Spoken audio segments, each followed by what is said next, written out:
as much fun as I can. A little bit about Talkwalker. We are a social listening analytics platform. So we're monitoring more than 150 million websites in 187 different languages real time. So what's out there on the internet, we're pretty much covering, but it is public. So full Twitter fire hose, YouTube, Instagram, Reddit. We're a platform that is licensed out, and people are using us to empower themselves to get the best impact for their communication and marketing efforts. This is my friend here. This is our mascot. He's the Yeti. And the Yeti stands for Himalayan Abominable Snowman. So our logo actually has footprints, and this little guy is walking the social footprints out there. We are a Luxembourg-based company with offices in New York. And if there's anything you take away today, we are hiring. It's my biggest headache. We are looking for marketing positions. We are looking for sales, commercial consulting opportunities, solution sales engineering, and we also have opportunities in Luxembourg. If you have EU status, please come and see me or come to our booth. Tell your friends, your family, anyone. We're 125% growth right now. We have about 40 individuals here in the US, just over, and offices in New York and San Francisco. And we have more than 240 people in our Luxembourg, Frankfurt office, and we just opened up offices in Singapore. So it's exciting times for us here at Talkwalker. So what is influencer marketing? Everyone knows that it's fairly a simple concept. Find someone that has a lot of influence and have them share your brand or your ideas with their followers. So I wanted to share a comparison with two individuals that I really think are heroes. That's Chuck Yeager. Some of you may have heard that name before. And Felix Baumgartner. For this Yeti, what do they have in common? Anyone? Bueller? They both broke the sound barrier. The difference is, Chuck Yeager did it in a machine. He was a test pilot for the Air Force and Navy. He was an influencer for the government. Felix Baumgartner, let's watch who he represented.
Felix broke the sound barrier in a Red Bull suit. This garnered more than 8 million views on YouTube. 50 television stations broadcasted this. 80 in 50 different countries.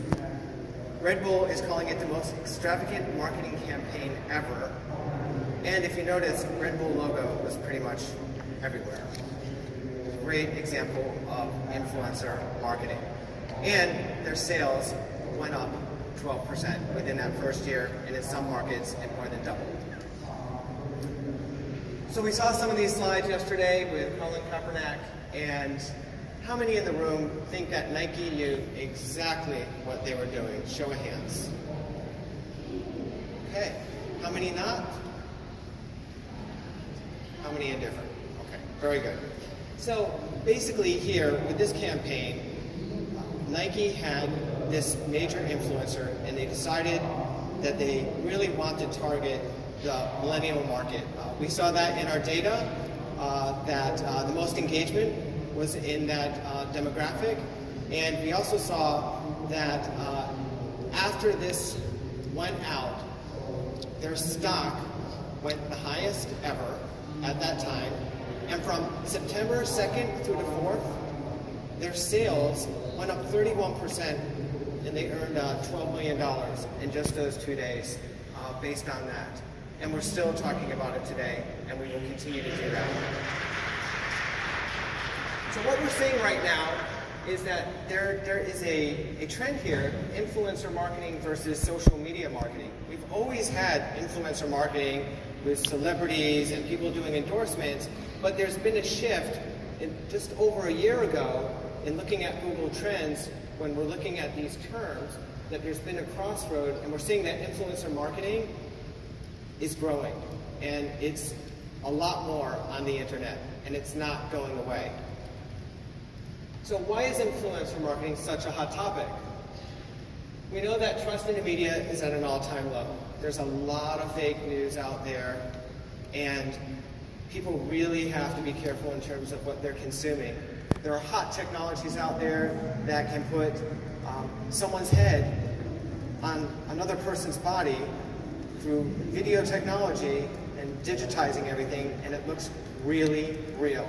And we're going to see more and more, just not in text, but visual video stuff. So there is this problem in terms of trust, in terms of what we're seeing.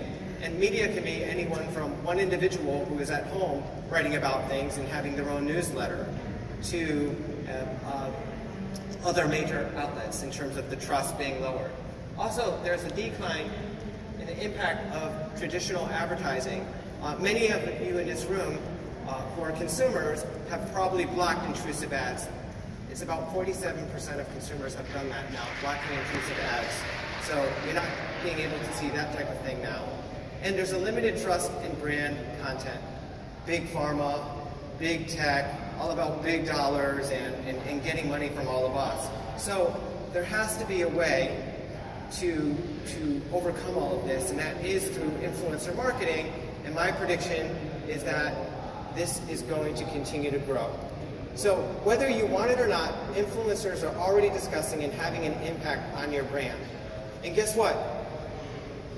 There are competitors out there who are listening online about your brand.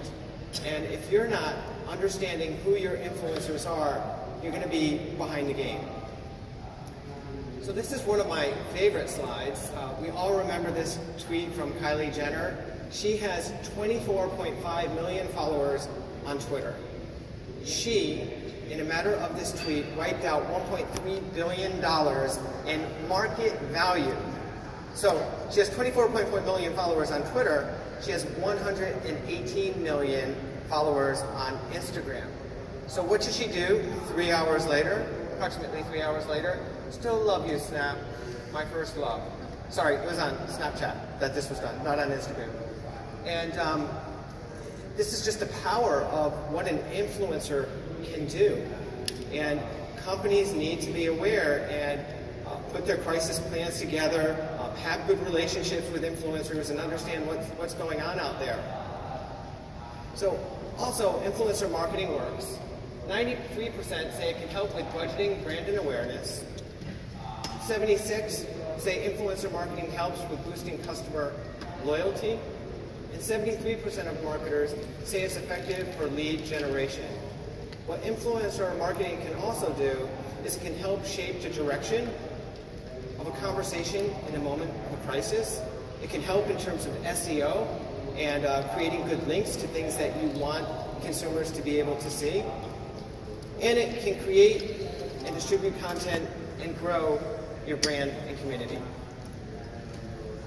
So not including influencer marketing in your strategy would be like refusing to be active on social media 5 years ago. We always say, people always ask me, well, is social listening and social media important? And we basically say, imagine that you're in a company and your phone is ringing and you're not picking it up. That's like not listening to social media and embracing what's happening out there in today's age. So most of you in this room, I assume you're in here because you want to have influencer marketing strategies.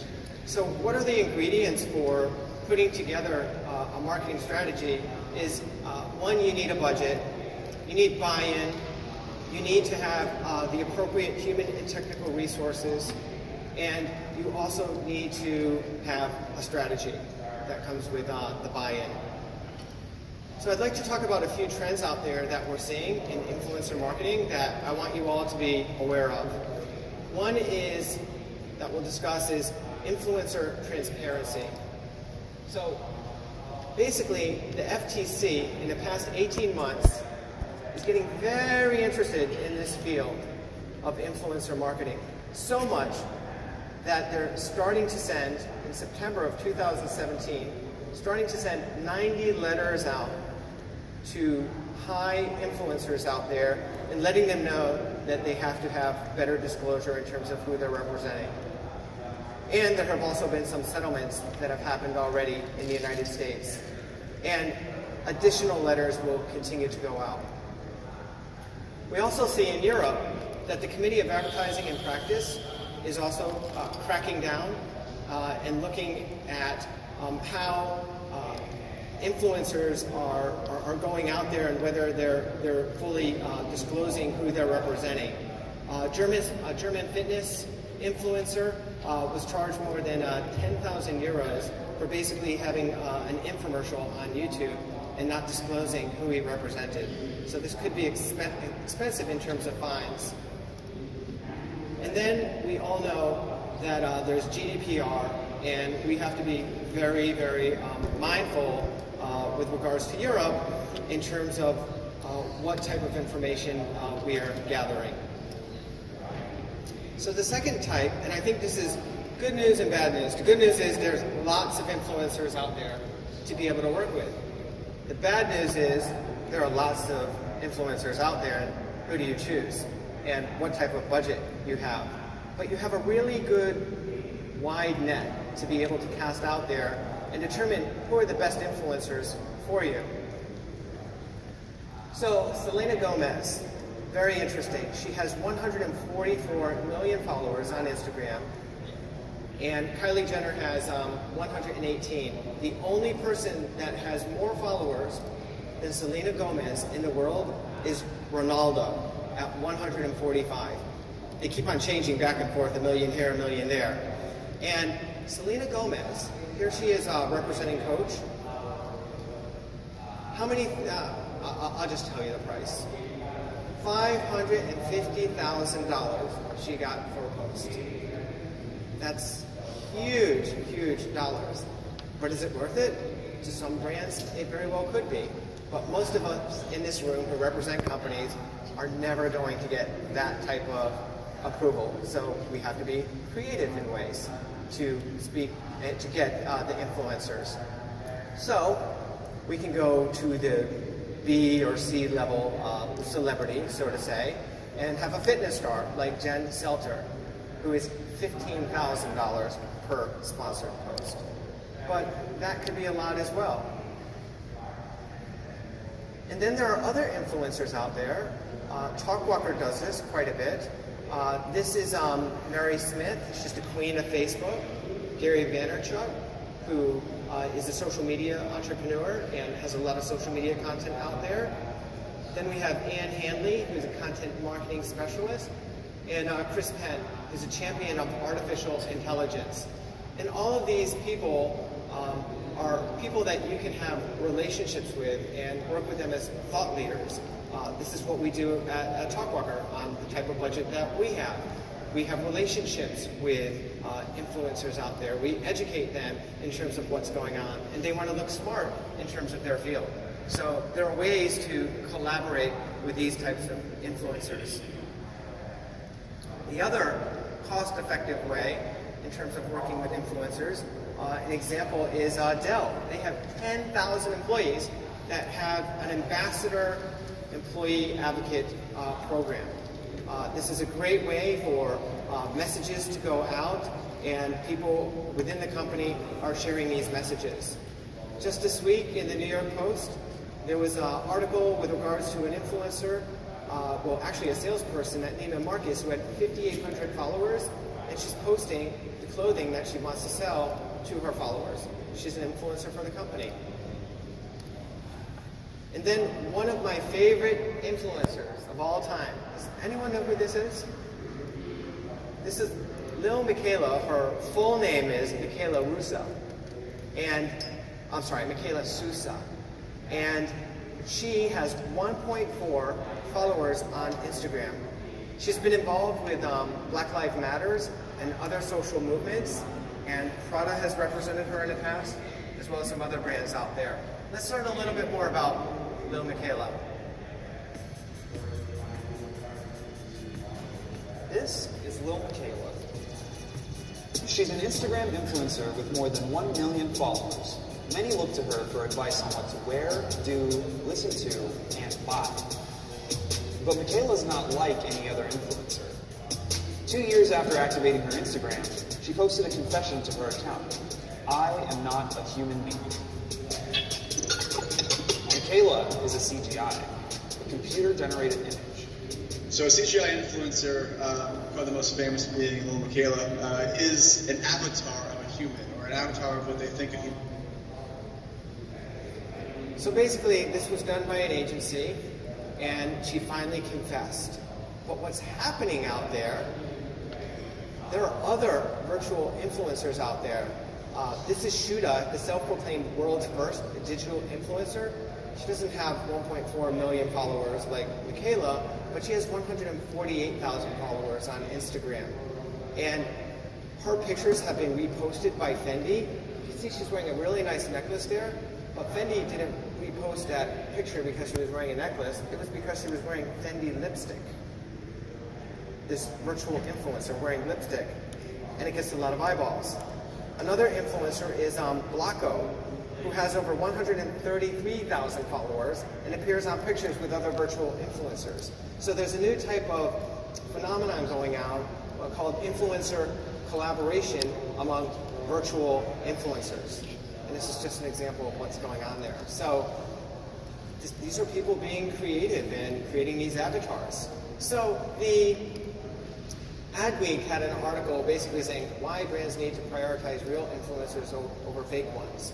And there are two sides to this. Do you agree with this approach, or do you not agree with this approach? Adweek says that basically these consumer-generated images should basically be left for the movies. However, savvy marketers are going to continue in this trend, I believe, because it is a very cost-effective way of doing business. Since we know that it can cost over $500,000 to get Selena Gomez to post something for you. So the other trend that we have here is that you need to prove your ROI. If you're going to start doing an influencer marketing program, you need to speak to your C-suite and get approval for this. But then the C-suite is going to ask you for the ROI on the campaign. And this is just an example through the Influencer One platform at Talkwalker, that you get the data, which you know, which is the initial investment, the number of mentions. It's important to look at the engagements. Then you can get the estimated impressions, and then do value equivalency, estimated return on investment for what you're doing. So basically, by looking at these numbers, you're able to demonstrate some concrete ROI. And then the trend 4 that we have here is a new generation of marketing tools that need to search, manage, and measure. Gone are the days where you're going to be using an Excel file to manage the hundreds or dozens of influencers that you want to manage online, to follow them, to be able to communicate with them, to be able to benchmark with them, to understand what their other product affinities are, to evaluate and do research on them. These are things that you need to think about when looking at tools out there to help you with your relation management, influencer relation management tool. Think of it as like Salesforce. Some of you may be familiar with Salesforce. It's a customer relations management tool. Most people now, if they're doing heavy influencer management, they have 100 influencers. It's just impossible to do it on a sheet of paper or through email and remember everything. So what I'd like for you to leave with this presentation, and then we'll open it up for Q&As, and we have a booth outside, and we're happy to answer any questions that you may have.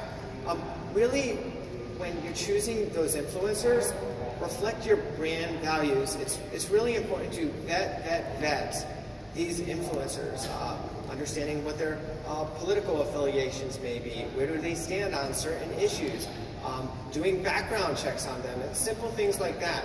Think of them as an employee that you are going to hire, and there could be risk and liability. So you really have to do your due diligence when you're looking at choosing that influencer.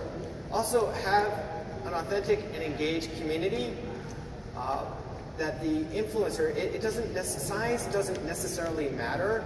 It's quality in terms of who this influencer works with and what is their community. So that's an important area as well. And contribute to a specific step in your customer journey. So basically, you could have an influencer just to create some visibility, or you want that influencer to actually help you sell a particular product. So at this point, I'd like to open it up for any questions that you may have. Do you have any questions for Todd right here?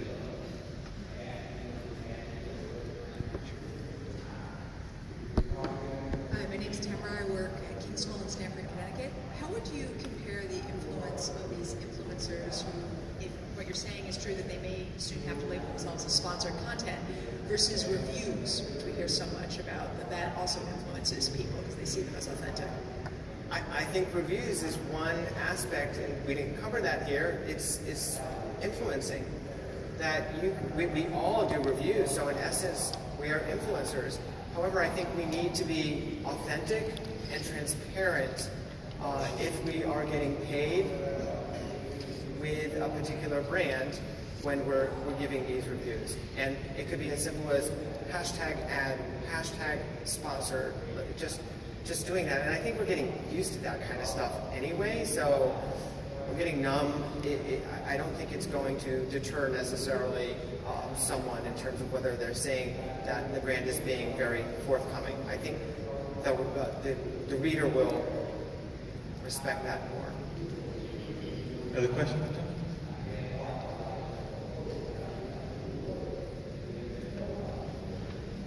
Hello, my name is Scott. I'm with London, a fintech company.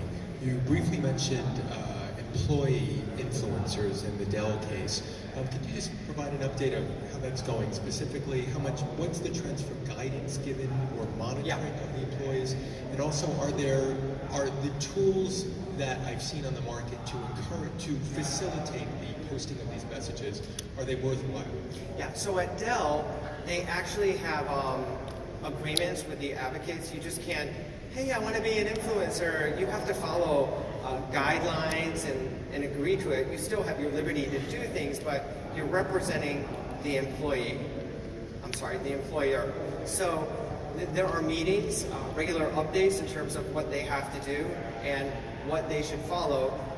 It's almost like a code of ethics, and this could be an employee handbook as well for a smaller company. Like, sure, you can post and do this, but you're representing yourself as a company individual. So that's what Dell's doing on it's a big employee advocacy program. So that's big enterprise type things. But smaller, it's a matter of having those similar types of standards that are set in the employee handbooks or guidelines. And your second question again? There have been tools Yes. to sort of facilitate the reposting. Yeah. There are dozens and dozens of tools out there that can help with the reposting and the publishing. A partner that we work with very well is Hootsuite. They're really good in terms of publishing and distribution. And within our platform, you can identify all the influencers and do all the social listening, get those posts, and then you want to engage with them. We're not a publishing and engagement platform. And then it can seamlessly integrate like into a Hootsuite platform to get that on.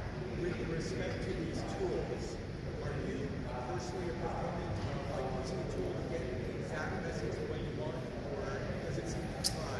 No, so the question was, with regards to using tools, am I a proponent of using them to help you get the exact message that you want? So I think that we as humans and individuals still need to be creative in our mindset and putting together the content. Now, the tools can help us through artificial intelligence in terms of telling us this is the best time to post this because based on other things that we've seen, you'll get the most engagement by doing that. Or this is the type of content and themes of discussions and keywords that are creating more engagement for that post. That's where I think the tools with machine learning and artificial intelligence will be able to help you, the content creator, to get the message that you want out there. We have another question here. So I have a question regarding the virtual influencers. So it seems to me that that frontier is maybe kind of a risky one. So in the sense that even if you're doing that well, there are bound to be other companies that are doing it really poorly. So the whole, a big part of influencer marketing is really crafting authenticity, right? So if this kind of catches fire, and if there's a bunch of bad examples of content being created, what do you see in terms of the risk involved? And are we seeing some people that are running these virtual influencers kind of take a peek behind the curtain and let people either maybe not know their identities, but maybe know something about them, or give them clues so that conversation between the person who's running it and the community is really authentic? So I'm a big fan of being authentic and transparent. And that's what I would advocate. And I would also get our risk mitigation team or our attorneys to let us know if you're kind of pushing it a little bit too far, that could be an issue. And I think 2 years coming out that Miquela wasn't real is a very, very long time. But I think early on and giving indication that this person is an avatar, people will accept that and they may have fun with that. It's a business decision at the end of the day. I think we might be able to get one more question. There's one more question. There is. If you would do the microphone, because we're recording this event, and let us know your name and who you're with. Thank you. Hi, I'm Yoshi Johnson. I'm a strategy director at Hull Partners, a brand consultancy firm. So I just want to kind of piggyback on that CGI influencers. You identified as a trend that you think will continue to grow, but I just wonder, because you did talk about, it's just a matter of how much, if you're willing to take on that risk. But again, when you talked about the limitations of the current environment, and all three involve trust, which the previous questioner also mentioned, I just wonder how you think a CGI person can build authenticity and then ultimately gain trust from consumers, if in fact it's kind of dark money behind it. Because you did say there's limited trust that can be built in branded content, and so I just wonder, how are they not more than branded content? By having a virtual influencer, this virtual influencer is a character, has a personality. We fall in love with characters in books. We can fall in love with characters online. So, it's all about how transparent that you want to be. And I'm a transparent guy. And what you see is what you get. And I think building businesses on transparency and not on fake news and trying to trick people, you'll get burned at the end of the day. Always get burned. Always take the high road. Todd Grossman from Talkwalker, thank you so much for sharing your important insights.